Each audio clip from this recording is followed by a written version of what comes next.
መጀመሪያውን አስተያየት የምንጀምረው ፋሲል ከአዲስ አበባ በላኩት መልእክት ይሆናል። እንኳን በቅርቡ ቀዝቀዝ ባለ አከባበር ተከብረው ለዋሉት ለአድዋና ለካራማራ ድል በዓሎች አደረሳችሁ። እኛ ኢትዮጵያውያን በጋራ ያለምንም የዘርና ሃይማኖት ልዩነት ልናከብራቸውና ልንዘክራቸው ከሚገቡ ሀገራዊ በዓሎች መካከል የአድዋና የካራማራ ድል ዋነኞቹ ይመስሉኛል። ምክንያቱ ደግሞ እንደዚህ አይነት ያሉ የድል በዓላት አባቶቻችንና እናቶቻችን ያለ ልዩነት ለሀገር የከፈሉት ክብር የሆነ የነፍስ ዋጋ አደራው አለብንና። ግን እኔን የማይገባኝ ጉዳይ ቢኖር መቼ ሆነ መንግስት የድልና ሃይማኖታዊ የሆኑ የአደባባይ በዓላት ሲመጡ ያላግባብ መበርገጉን ትቶ ህዝቡን ሳያጨናነቅ ባንዲራና በዓሉን የሚያከብሩ ዜጎችን በጥርጣሬ ሳይመለከት የመሪነት ሚና ወስዶ በዓሎችን ከህዝብ ጋር ድል ባለ ዝግጅት ተረጋግቶ የሚያከብረው። እኔስ ይህ ቀን ከምር ናፍጠጪ ደግሞ የመንግስት ያለህ በጣም የሚያሳዝንና የሚገርም ነው። እኛ ቤተሰቦቻችንን ከችግር ለማላቀቅና የሀገር ሸክም ላለመሆን በማሰብ በአፋር ክልል ያን ሁሉ ግለት ተቋቁመን በጨው ስራ ተሰማርተን ያመረትነውን የጨው ምርት ሸጠን እንዳንጠቀም በጨቋኞች ታግደን ከነ ቤተሰቦቻችን ከፍተኛ ችግር ላይ ወድቀን እየተሰቃየን ነው።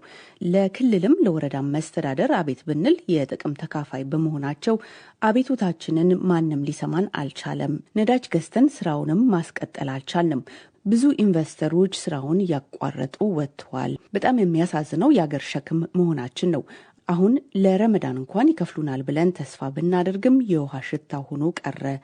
እስኪ ሰሚ ካለ አሰሙልን ይላሉ ሰይድ አሊ። አሜን የተባሉ አስተያየት ሰጪ ደግሞ በጣሪያና ግድግዳ ግብርና ፕሮፐርቲ ታክስ በሚባለው መካከል ያለው ልዩነት ምንድን ነው? ይህንን ብታጣሩልን ብዙ እያደናገረን ነው ሲሉ አሜን ይጠይቃሉ። አሜን በተለምዶ የጣሪያና የግድግዳ ግብር ተብሎ የሚታወቀው በ1968 ስራ ላይ የዋለ አዋጅ ነው። በዚህ መልክ ለረዥም ዓመታት ሲሰበሰብ ስለቆየው ግብር በደብረ ማርቆስ ዩኒቨርሲቲ የንብረት ሕግ ረዳት ፕሮፌሰር የሆኑት አቶ ጥላሁን ድረስ ለዶይቼ ቬለ ከዚህ ቀደም የሚመለከተውን ማብራሪያ ሰጥተው ነበር። ከሚሰበሰበው ግብር የሚወጣው ወጪ ስለሚበዛ መዘጋጃ ቤቶች ይሄንን ግብር የሚሰበስቡት አንድ ሰው ወይ የመብራት ወይ የውሃ ወይ የሆነ ነገር ፈለገና ማዘጋጃ ቤት ሲሄድ በዛ ንብረት ላይ የተጣለ ግብር ያ ግብር ታስቦ የ10 ዓመት ሊሆን ይችላል፣ 5 ዓመት ሊሆን ይችላል። ይህችን ግብር መክፈል አለብህ ብለው ምንድነው ሲሉት የጣሪያ ግብር የመሬት ኪራይ ብለው ያስከፍሉታል ማለት ነው። ስለዚህ አኑዋሊ የሚሰበሰብ ግብር አይደለም። ህጉ ባለመሻሩ ምክንያት ካልሆነ በስተቀር በተግባር ግን ምንም አይነት ጥቅም ያልነበረው አዋጅ ስለሆነ በኢትዮጵያ ውስጥ ስትራክቸርድ የሆነ የተሻለ ግብር የንብረት ግብር ነበረ ለማለት ያስቸግራል። አዲሱ የንብረት ግብር አዋጅ በህዝብ ተወካዮች ምክር ቤት በጥር ወር 2017 ዓ.ም ጸድቆ ስራ ላይ ውሏል። ይህ የንብረት ግብር ምን እንደሆነ ደግሞ አሁንም ረዳት ፕሮፌሰር አቶ ጥላሁን ድረስ የተናገሩትን እናሰማዎት። አንድ ንብረት በአመት ውስጥ በሚፈጥረው ዋጋ በልዩነቱ ላይ ማለት ነው ከአመት ዓመት በሚፈጥረው ዋጋ ላይ የሚጣል ግብር ነው። ምክንያቱም ያ ዋጋ በምን መጣ ተብሎ ይታሰባል። አንደኛ በፐብሊክ ኢንቨስትመንት ነው።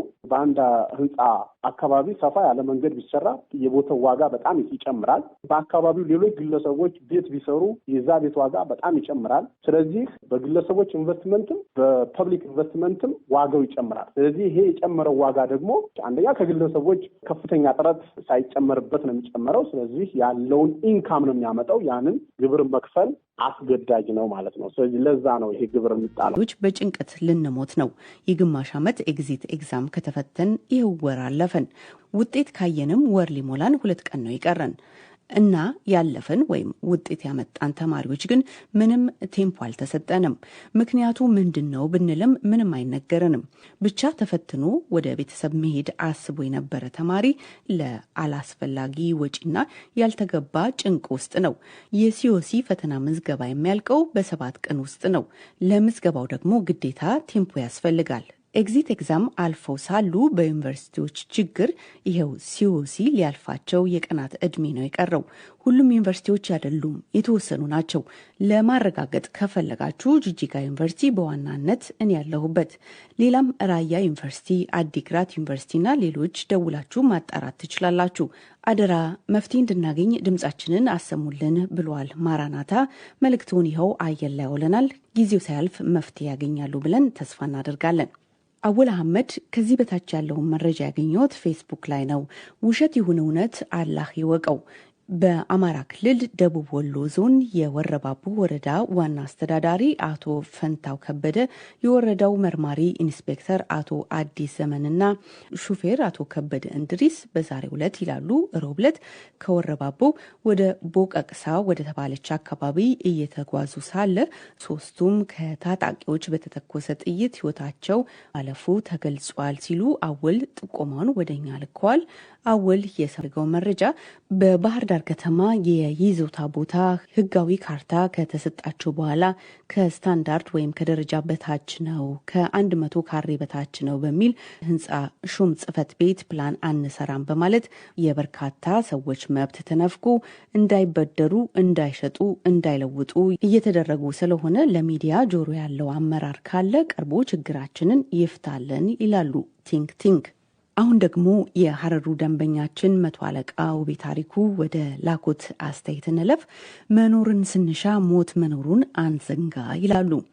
በአብዛኛው በሀገራችን የምናየውና የምንሰማው ሁሉ አሳዛኝና ከሰብአዊነት አፈንግጦ የወጣ ነው። ሰዎች በማንነታቸው አላስፈላጊ በደልና ርኅራኄ የጎደለው ግድያ ይፈጸምባቸዋል። ቤት ንብረታቸው ህጋዊነት በሌለው ሁኔታ ይፈርሳል፣ ይመዘበራል። ፍርድ ቤቶች የፖለቲካው ጥገኛ ናቸው። ኢሞራላዊ የሆነ ፍርድ ይፈርዳሉ። አንድ ጉዳይ ለማስፈጸም የተራዘመና የተንዛዛ ቀጠሮ ይሰጣሉ። አይደርስቦትና እግር ጥሎት ወይም ጉዳይ ገጥሞት ወደ ፍርድ ቤቶች አካባቢ ጎራ ቢሉ የሚተራመሰው ህዝብ ከፍርድ ቤት ውጪ በሌላ ስራ ላይ የተሰማራ ዜጋ አለ ወይ ብለው ራስን ለመጠየቅ ያስገድዳል። ለነገሩማ ፍርድ ቤቶችን ብቻ አነሳው እንጂ በማዘጋጃ ቤቶች፣ በከተማ ልማቶች፣ በፖሊስ ጣቢያዎች፣ በሆስፒታሎች፣ በቀበሌዎች ያለው ሁኔታ ፍርድ ቤቶች አካባቢ ከሚስተዋለው ሁኔታ ቢከፋ እንጂ የተለየ አይደለም። መሬት ነክና በመሬት ጉዳዮች ዙሪያ ያለው ትርምስምስ አሳብዶ ልብስን ያስጥላል።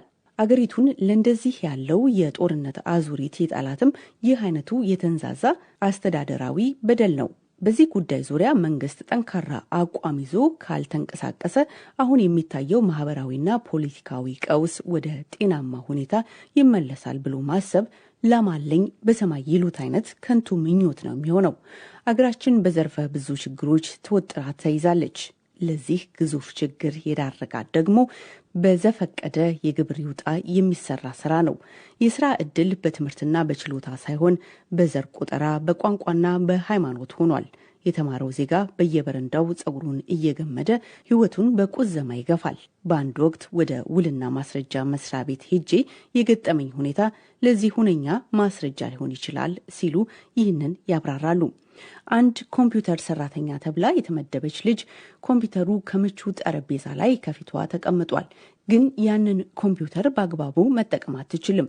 ምንትውን ብለው ከቦታው እንደመደቧት ግልጽ አይደለም።